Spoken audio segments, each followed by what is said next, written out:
almost done.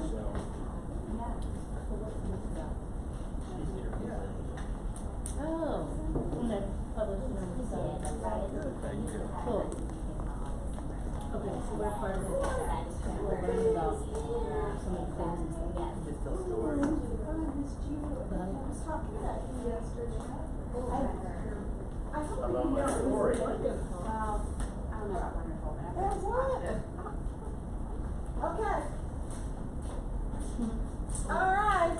Good morning. Good morning, everybody. How's it going? It's going great. Everybody having a great morning?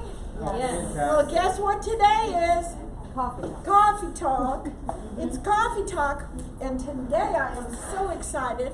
I'm going to be interviewing a long-term village member, agent, and I can't wait. He's a dear, dear friend of mine. He's incredibly handsome and very well dressed at all times. Please welcome Jamie Helms. Yeah. Good morning. Hello, everybody. Good morning. Hello. Wow, it's so good to have you. Thank you. Thanks for being here. Well, have a seat in my little thing here. Your My little area. just leave this here. Yeah, yes, this is Coffee Talk. Okay. Yeah. There we go. So I did give Jamie a sort of a preview, right, of the A heads up, questions. And I see you made a lot of notes, so I'm going to change all the questions. maybe. Good. Because I don't want you to know what I'm going to ask you. Always keep me on my toes. Okay, so we're going to start with, tell me a little bit about where you grew up and where you and you were born, because I really think your story is kind of interesting. Very interesting, actually. Well, thank you. So tell us a little bit about where you were born, where you grew up. I grew up in southeast Alabama, a little town called Geneva. It's near Dothan. It's 1 mile above the Florida line, which makes it geographically kind of nice because you've got the beach to the south and nothing to the north, except a bunch of flat land. But it's awful humid. It was very humid down there. But I've always been, sort of attracted to a larger city and this, that, and the other. But I grew up there. There was only 2 things to do there: go to church, and then obviously high school and sports that were there, or the band or music. And I always was more associated and oriented toward music than I was sports. So it was real good for me to be in church and have that sort of an alignment with music. And so went there, graduated, went to Troy University in Troy, Alabama, got a BFA degree, Bachelor's in Fine Arts, with an emphasis in music and art. Graduated there, had 2 friends who had traveled and moved to Nashville. And once I graduated with a BFA degree, what are you going to do? Except either go to graduate school or, work as a clothier. Clothier. Thus. Or some type of service industry. So I decided to move to Nashville, try to make my way into the music business, try to sort of like separate, and And go Jamie, forward. I hate to do this, but how long ago was that? That was in 1985 when I came to Nashville. So it's been Wanted to 5 get a years. little perspective here. Yeah, Nashville was at that time a really small little city, so it was a lot of fun to be in and to be a part of. So I came to Nashville, sort of tootled around for about 6 months, worked part-time at National Shirt Shop, that was then Hickory Hollow Mall, which is now Hickory Hollow, whatever that complex that it is out in Antioch. And had a really good time there, met a lot of new people. Wasn't really making any headway to the music business, so I thought, well, while I was here, I was sort of taking my church music background and sort of like get a master's in church music. And then since there were so many churches in town, while I was getting into the music business, I could do church work. So one thing led to another. So I ended up at grew up. My tradition was Methodism, so I was in the Methodist church. So I went to Scarrett College, which is over here. It's a little tiny village of buildings in between Vanderbilt and what was then Peabody College that had just been assumed by Vanderbilt. So if you know where that is, it's if you go down 21st, it's right there on the right behind University School. So I did that, and at that time there were only 90 students in the graduate program, and so it was a degree granting institution, which it's not anymore. It's a continuing education center now for the Methodist Church. So, but at that time, you could get a degree in Christian education and church music. I thought, well, this is perfect. I'll just do this, go to school, get a part-time job, and then, try to parlay myself into the music industry here. Well, that didn't work out either. So what happened was I started working part-time in a church, which was my field placement while I was in school. And that paid part of the bills, and it was out in Bellevue, which then was a trek. It's not so much now than it was then. And then I got another part-time job at the Knowles Senior Citizen Center, being the choir director for the Choraleers, which were, octogenaric people who still had enough That's why you like me. vim and vigor so they can get up and still sing. And so I went and worked with them, and then I did another part-time job, which is at a better specialty store called McClure's, which at that time was located out at the 70 and 100 I split remember doing tours. McClure's. Anybody remember McClure's? Sort of, yeah. So I did those three things. So I was hopping from, the Knowles Center at that time was probably where Chewy's is now. It was like in between in the division part, and they tore that down and moved it to a different place later. But I would go from there to the field placement, back to McClure's, and so I was hopping around. So I really didn't have much time for the music business, even though I still had friends who were in the music business, because the two friends with whom I moved here who were already here were in the music business. So did that for a while. Well, the job at McClure's sort of mushroomed around me, and it just sort of pushed the other things out. Not the church gigs, because that was only on Sunday or a Wednesday, so I felt like I could keep that up, but I could do a full-time work at McClure's. Which led you to quite a skill level in clothing and design a little bit. I think you built quite a reputation there for being able. Well, I'll tell you, sadly, sometimes we live life forward and understand it backwards. And there's reasons. Why don't you say that again? Yeah. Sadly. More happily. Or happily, but sometimes I think it's sad because we don't really realize at the time why it's happening. But then when it does happen, you think, that was why it happened. So, We live life forward. and understand it backward. So, at the time when I was working at McClure's, the job mushroomed around me, so I started, becoming a really rather good salesperson, because at that time my father had been in sales. He had, a radio business back in Geneva, Alabama, where I'm from, and I thought, well, I don't really understand how the goods get in the store, but I'm really good at selling them. So the owner of the store, which was a locally owned business, which helped me too, because it wasn't a corporate, center where they were buying stuff in another place, came to me and said, "Would you like to be a buyer?" And I said, "A buyer? What is that?" He said, "Well, there's a market, there's people who come from the store who really understand the sales of the store, and they go to market, they buy the goods, and then the next season the goods are shipped, we mark the goods, and then come up on the floor, you sell them." I said, "Okay, I'll try that." And he said, "But it needs a little bit of a travel." I said, "Where am I going?" And he said, "Well, to New York." And I said, "Okay, that sounds good." New York City was always, fascination for me. It had only been one time in my youth, and so I So thought, now we're getting really so excited. now things are starting to change, and the And church you're is looking having on. to pick clothing and things Yeah, for yeah. market. And I happen to have a really kind of a knack for that, or did at the time. Well, I guess I still do. Look at you. But this is pretty basic, Bob. Sometimes less is more. So anyhow. I'm really less today. Yeah. So I started in the women's coat business. Well, there's only 2 seasons for coats, and in the South, there's really only 1 season for coats. Effort.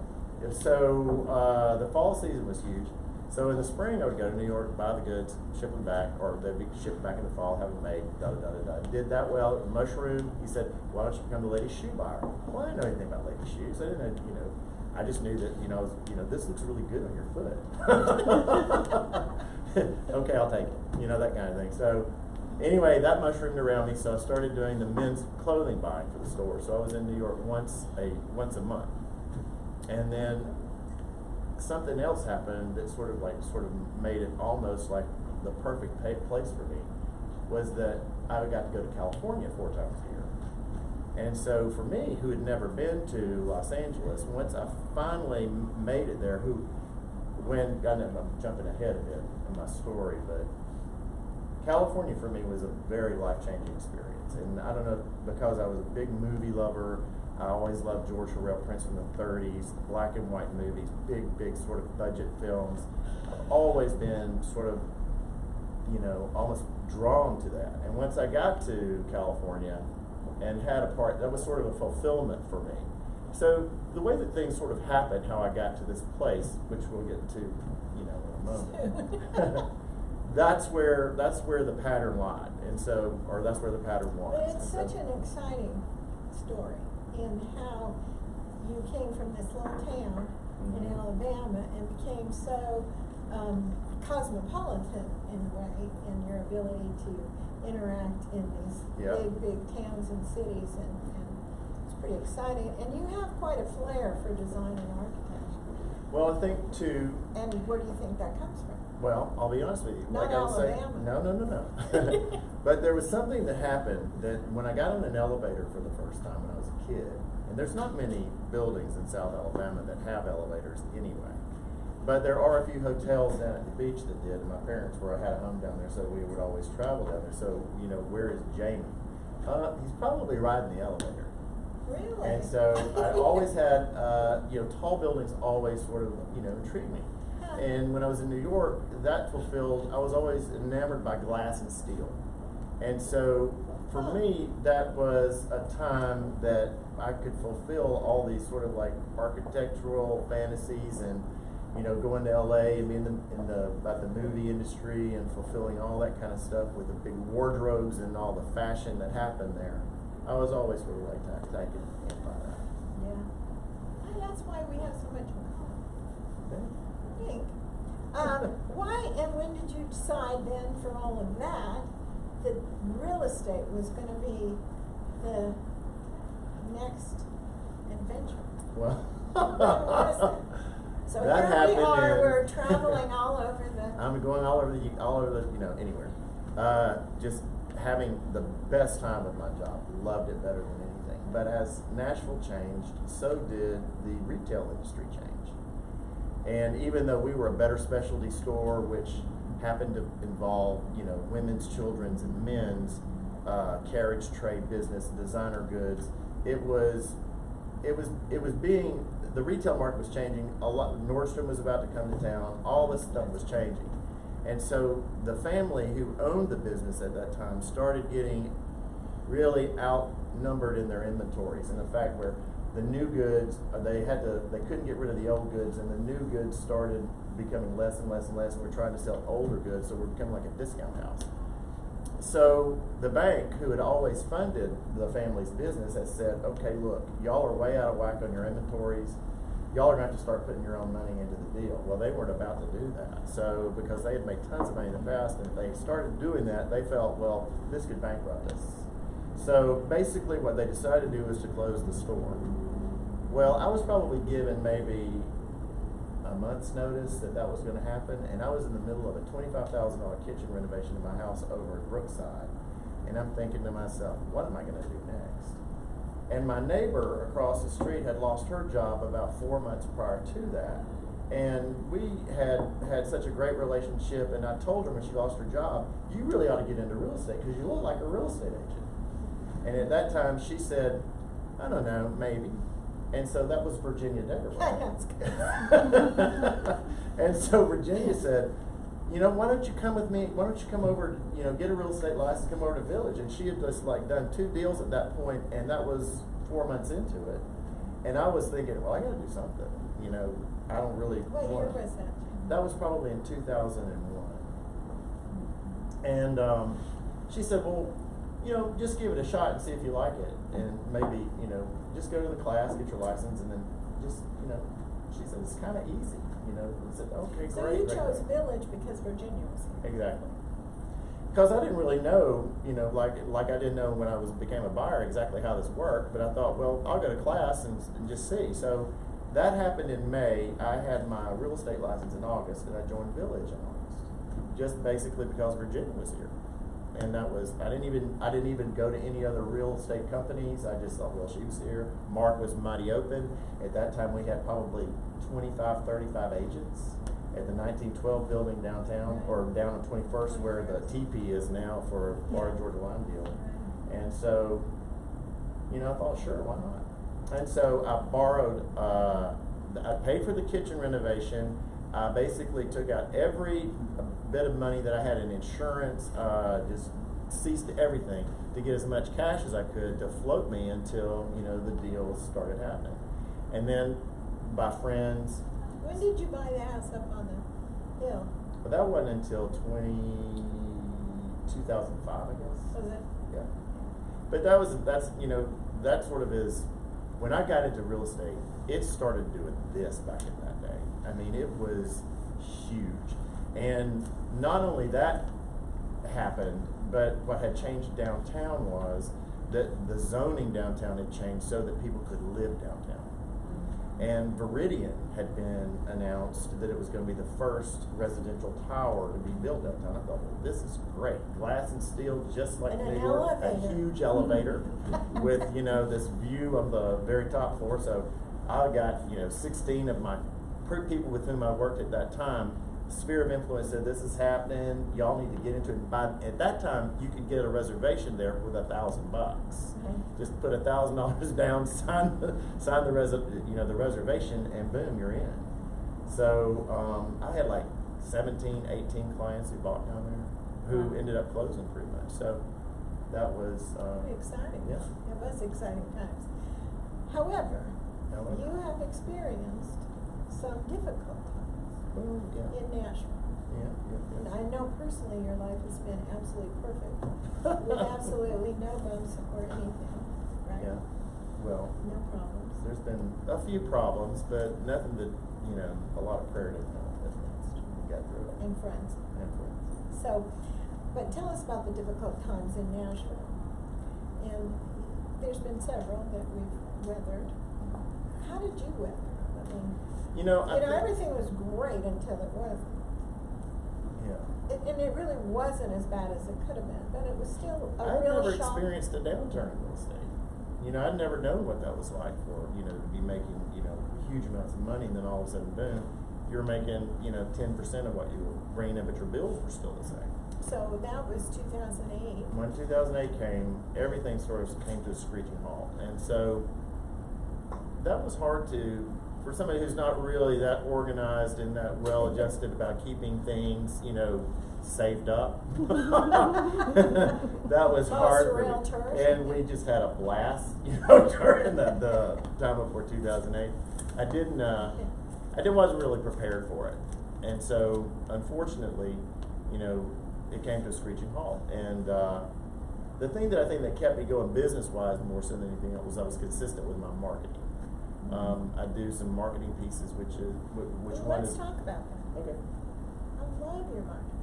Okay. It's old school. Yeah, it's That's very probably why I like it. snail mail. It's snail mail. Mhm. And for how long have you? I started the It's been years. it's been a long time. I started probably that newsletter probably in 2005, 2006. Because I remember I was labeling. He'd have me folding and labeling. You know, as a broker, I would sit in the office, non-selling, and Jamie would go, do you have anything to do? So, oh no, I'll just, so he'd bring this news, I'd proof them, and then we'd fold them, and, yeah, I don't know if Zach would be into that. No, I don't think so. We could ask him. Maybe. So tell us about the newsletter, because it is, I use it in Jumpstart as sort of an example of consistency, one thing. Well, for one thing, what I try to do is I don't just talk about real estate. I try to make it relevant to, you know, your life. There might be a recipe in there. There might be new restaurants that are opening up. There might be 10 things to do to your house to get it ready to sell. You know, But they're not generic, they really No. come from him, more They- than just like one of those standard. some of them are copy and pasted, but you know, 75% of what I'm doing is pretty much things that I've, you know, tried to, you know, research myself Or cook. or cook. Or, you know, try to do CMAs for a certain zip code and then send that out as, you know, some information for people who might live in there, in that area. I wish I'd have brought a copy of one. Well, I mean, it hadn't changed much, but, you know, it certainly has added value, I think, to my clients. And I think that it's something that if you're consistent with it, that's really the deal. is that you don't try to reinvent the wheel. Your marketing is your most, if you are consistent with it, will be your biggest asset. And you've done it every 30 days for all these years. You know, I'd rather not eat. But I don't get to fold. Who folds now? Well, my mom still folds a little bit. Do you know when I was in California, my mom would fold mine? Moms are good for Your parents are great for that kind of thing. kids too. They're good at licking and stamping. Yeah, yeah. But we used to do that. They don't do it anymore much. But it's the consistency. And you I believe also so. drop those off at various places, like, because they're really nice. Before we get too far down, you changed your look when we had this visit about who you were. Do you remember? And you got that new logo and your new, that was a while ago, but it really defined your whole look. Well, I think that when I sort of branded myself as Urban to the Core, it was kind of one of those things where after we had been through, I think you call it Volt now maybe, or It was Varsity. It was Varsity then. It's but now Collaborative. Collaborative, okay. I knew that there was some new name. There's something new on the. The thing that was really good about being in Varsity at the time, which for those of you who are going through a Volt or Jumpstart or a Collaborative, this class is amazing because like you guys were in your four-way this morning chatting when I was walking through, I noticed that that was where we were in Varsity. And the thing that happened in Varsity that made it so compelling for me was it helped to categorize where I needed to put my business or where I needed to go. The branding, you know, I didn't really need branding, but it made a difference because not only is the color of the newsletter the same all the time, the branding is still there. And so when people get it, even if they take it from their mailbox to their trash can, they still see my name in the brand. And it's consistent. I mean, it's like, you know, if you want to use another example of somebody that sticks something in your mailbox all the time, when you think of their, you know, service, that's the first person you think of. Yeah. Hopefully. And you matched this Urban to the Core, which is what he made his logo and his sort of mission, and everything looks that way. It's very steel and glass, and the colors, everything, and it's The just things that I love so much. the ones you love so much. But you do drop these off at your hair salon. And Well, that's another good thing. That's another thing that happened when the downturn happened is that you find ways to market yourself continually. For me, it was, I had a really good friend who had a hair salon down in Hillsborough Village. His name's Rodney Mitchell. Well, Rodney said, well, you know, I love your newsletter. Why don't you bring him down here and stick him in my salon? And I said, okay, I'll do that. So every month now I'll take 10 or 11 or 12. And I've gotten probably 3 leads from those newsletters. Not only that, but sold maybe 5 of the technicians in his salon. So, I mean, when you find niches like that, or, you know, things that you can do to market yourself when you're first starting out, is so important. Because not only does that give you, you know, a constant play, but you never know who they're going to give the newsletter to, who's going to drop in there and see it. do you ever put it in your doctor's or dentist's office? No, I don't really go to the doctor. I go to the dentist once every 6 months, but my dentist is on my newsletter list anyway, so. Because I sold his house. Yeah, and I always get the newsletter. I haven't gotten it. None of it, I don't know where your office is anymore. I don't have an office here, but So I need to get your address. I do have a mailbox though. Okay. All right. So I'll put it there. don't And forget, anything? because I always cook the recipe, Do you? especially if it's vegetarian. Okay. Yeah. Well, a lot of the recipes that are in there you can make vegetarian. I know, I do. I make a lot of your recipes. My mother sort of like, she says, you need to put this in. Okay. So that gives us a little bit of, you also downsized. You upsized and then downsized, which was good. And I think we all have to look at what, we accumulate a lot of stuff, don't we? Yeah. And I think you, at some point, which I have, decided we had too much stuff. Sure. Because I remember you had a lot of stuff. A lot of stuff. And when I sold my house up on 33rd, I had one. I was the first one up on where back then it was called Nevada Heights. Now I think they call it Sylvan Heights or whatever. When I It was went up Sylvan. there, I thought you had lost your head. Now it's quite the in place, but it You know, was Ted pretty. just, he has a house up there.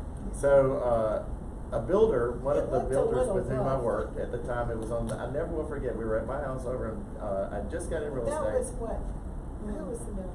Joe Copeland. Joe Copeland. Yeah. And so, with him, I still work, and we're doing the house over on Blair, 2224 Blair. But Joe and Sunday I was in their wedding. We were just great friends, and we were driving around. It was the 4th of July. I never will forget it. I think it was 2000, 2002, maybe 2003. And Brett Massey were building these two structures that were right on the interstate that you could see. You see them when you go on the 440. There's those They weird look old like big houses. shoe boxes that are modern But shoe boxes. these were the first ones, and I thought. I was the first one up there. Oh. And I'm thinking, But it was a lot of glass and steel. well, it was out of corrugated tin, hardy board and glass. Maybe so- steel was the Yeah, it wrong wasn't word. right. But it had a cool look. And it was a perfect, pad for me. And it had a view of downtown like I'd never seen. And when you're coming over the hill on Nevada, if you turn off 37th, or 30, I guess it's 37th, and you go over that hill and you see the panoramic view you have of the city, it was breathtaking to me. And it was like California. It was like being up in the hills above sunset and just overwhelming. So I was the first person up there. She thought I was crazy. And then Joe bought 5 lots around me. And so They built more of we them. finished 300, and then I was 298, and then we did 296, and then 295 or something across the street, whatever. And Now so, they're going for $1 million. Yeah. I didn't pay that for a moment. No. Are you still there? Do what? Are you still there? Oh, no. No. When we were talking about downsizing, that's when I downsized, back when everything stopped. So did the partying lifestyle. But that's what was able to sustain you too. Oh, yeah. And then, but, I really looking back that we created sort of like a little neighborhood there. And now it's, very posh to be there, I guess. So, what has been your consistent source? I know was it of obtaining business. What would you say has really kept a consistent source of business? Is it the newsletter? Is it your relationships? Is it all of it? I think that once you get into initial marketing yourself, then it becomes pretty easy, and then you try to develop other ways to do it that sort of like, or something you enjoy. If you go to church, you could get into a Sunday school class or get into a class where you can market yourself there. For me, I had a great love of wine. So a friend of mine who was a really good source about business, who was in the music business, is still a producer in the music business, said, why don't we start a wine club? And I said, well, that sounds like a good idea. So, we'll just have a club where we drink. we were going to the Hutton, which when the Hutton was built in 1808 West End, we would go, they had a wine club like at 5 o'clock on Thursday afternoon, Wednesday or Thursday, can't remember the day. But anyway, we would go for $20, you would get like 4 tastings and maybe some, 4 little tiny appetizers, and that would be great. Well, the sommelier who was there quit, and before the other guy came, he really didn't want to do a wine club. So I thought to Wayne, I said, well, why don't we just do a wine club at the house? And so he said, let's do it. So we did it. He loved wine like I do, and still do. But he was a person who really wanted to study wine. I just like to drink it. I didn't want to know what it was. But that was another way that I found a source of business for myself, was that we had 25 people. I still do it once a month. 25 people that came, sold like maybe 7 or 8 people in the group a house, or helped them, find what they were doing. So I just think consistency and finding things, like if you get into your yoga class, for example. Some people use that as their church now, because those are the people with whom they interact. They tell them their stories, they hear their stories, and they become close friends. So those are the people that could be sources of business for you. Yeah, no, it's amazing, Jamie, though, whatever you do, I think the theme is consistency. Even the wine club has been going on for such a long time. 10 years now. So he starts something and he never stops it. That's when you say you're just consistent at keeping those relationships, keeping touching. I think so. I think that if... And you found people that relate to what you like. And it's Well, that was another thing that I took away from varsity as well. The thing about it is, you do consistent things, you keep doing them, and you sort of inundate people with it, that sooner or later if you dig enough in the dirt, something's going to grow. And when it starts growing, it drops seeds everywhere else. So those are the things that you sort of have to look at from a farming standpoint too. But Yeah. it gets into a whole different deal. If you had to do it all over, not your birth, well, let's just go back to real estate, or before, is there anything you would do different? And if so, what would that be? I think knowing what I know now, Oh gosh, wouldn't we all? had I known then, I probably would have bought more investment property at a younger age. Don't you wish we would have bought a lot over on 12th? I was looking at a house that came up on Montrose yesterday, and it was like 1.3 million. I was like, back in the day, you could have bought the whole street for 1.3 million. But hindsight's 2020. And, unfortunately, if I had to change one thing, I wouldn't change hardly. I mean, the life's been great. Don't get me wrong, but I would change that. That would be the one thing I would change, because I think as I get to be older, I would like to have more, retirement level. I think they call that mailbox money. Maybe. Yeah, Whatever is I would really agree good. with you. Investment. Yeah. I agree.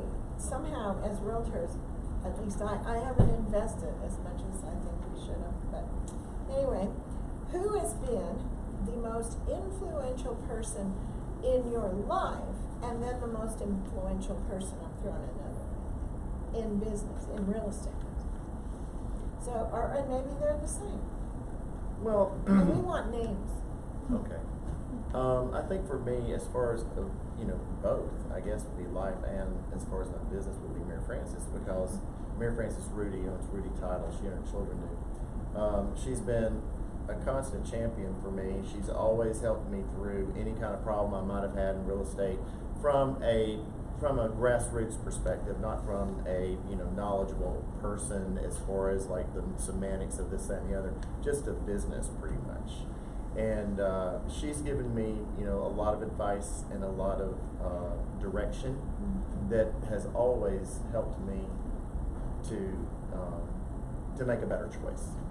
And I guess maybe from a business standpoint, that helped me grow my business most would be you, Bobby, because you were so influential in keeping me focused. Like you would help me, I could come sit in her office for an hour if I needed to.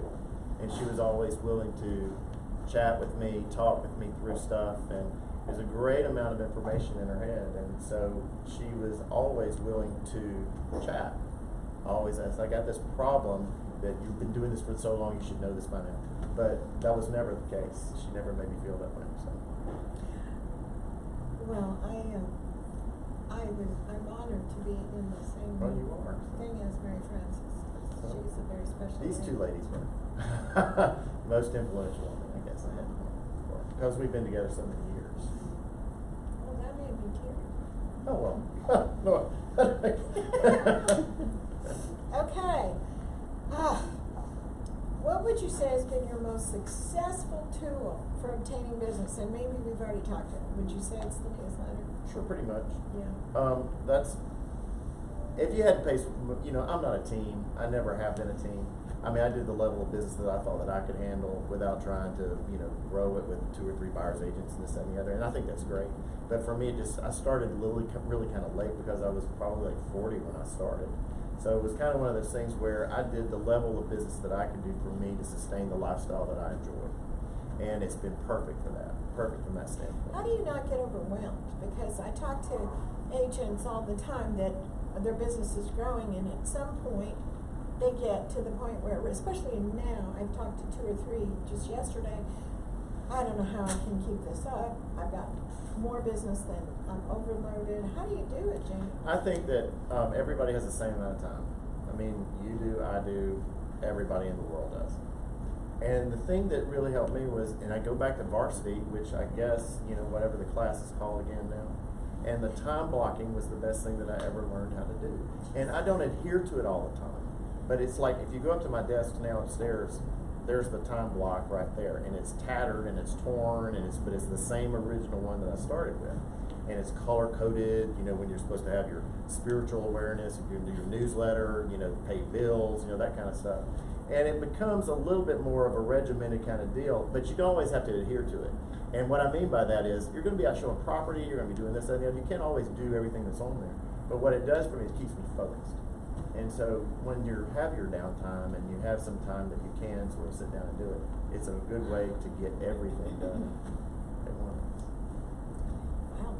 What do you think, David Binkley? We're kind of in that same foxhole, huh? Ah. I did varsity with Jamie too, and I'm right there with them. Wow. So what would you give advice to new agents starting out today? Ooh. The best advice I could give to you is go to the office every day. Be in the office every day. It's your job now. Treat it like one. 9 to 5. You agree to that? Yeah, you told me that. I did? Maybe. It hadn't changed. Be present. If you know, listen, go to classes, you know, talk to agents who have a lot more experience than you do. Don't just hang around with new agents. Go to a next level. Go to lunch with people who have done deals. Try to crack their head. Get the seeds that you need to sort of, you know, make your own stuff grow in your head. Always be willing to, you know, get on a board. You know, get on some type of committee. Do the things that you can do that sort of will affect your business always. Like I said, it's your job now. So, I mean, you can. And then there's not a lot of you know, people watching you and monitoring what you're doing. You have to do that yourself. It's just like leaving high school and going to college. But that's your job, so treat it like one. You know, Jamie, things are a little different than they used to be in business. Yeah. And you and I have seen the changes, and we've had to embrace some of them. But what kind of things have you embraced? I know we've been talking a lot of old school, like the snail mailing and stuff, but you've had to join in to some of the technological side of this business. What have you incorporated now that has, and that you think is still important in the technology side that's really changed drastically in Well, the for years me, we've been in business? Technology was, and still is, such a challenge. Because I graduated high school and college before computers were really, really the norm. And now, most of you can get things done in 5 minutes that take me 5 hours to do. So I kind of have to, you know, find ways to get those things done. And technology's always been challenged. I don't think the business has changed that much in the sense of what we're producing as far as, you know, quality and helping people and to prove our worth as a professional by helping them fulfill their dreams about home ownership. Yeah. I think the heart is still there. I mean, I've worked for builders. I've worked for, you know, people. Do you like that aspect better? You know, I really don't, and I'll tell you why. Because there's really no heart in it. There's a heart for the buyer, but there's really no heart from the developer because there's every bottom line numbers. You know, it's pretty much it. It's dates. It's timelines. We need this, and the heart kind of goes out for it. But for me, I like to work with the buyer, and the buyers tend to want to chat about it and talk and think, and sometimes the developer can't do that, and because they do have numbers they have to hit. And so it's because I would rather be, I like working for sellers, don't get me wrong, because I think sometimes you have to, you know, list the last. But the thing is, with a buyer, that's where the heart, the help comes. That's where that's where I get my fulfillment as far as like helping people. It's a service. So with the would business you not agree changing. that the business of you hasn't changed, but do you feel that we've had to hire outside people to help do the things that we don't like? Do you have any help in contract to close or? Oh yeah, definitely. Definitely if you can do that. Like I use Village Assist, have never had a problem. Get a title company with whom you work well because they will answer every question you possibly have. If you come run into a problem, you know, make sure that I use Ruby Title, always have. Not just because, you know, they're just top drawer. I mean, they just get things done for me. And so when you have those systems in place, those are important. Yeah, and so if you have something that needs to be done and you don't know how to do it, find somebody who does. And trust me, you can find somebody here that can answer any question. And then Ted said something yesterday at Collaborative, and he put it on the board. It was, Well, it was an acronym, but it was basically YouTube this shit, meaning you can find anything you need to know or learn is to go, I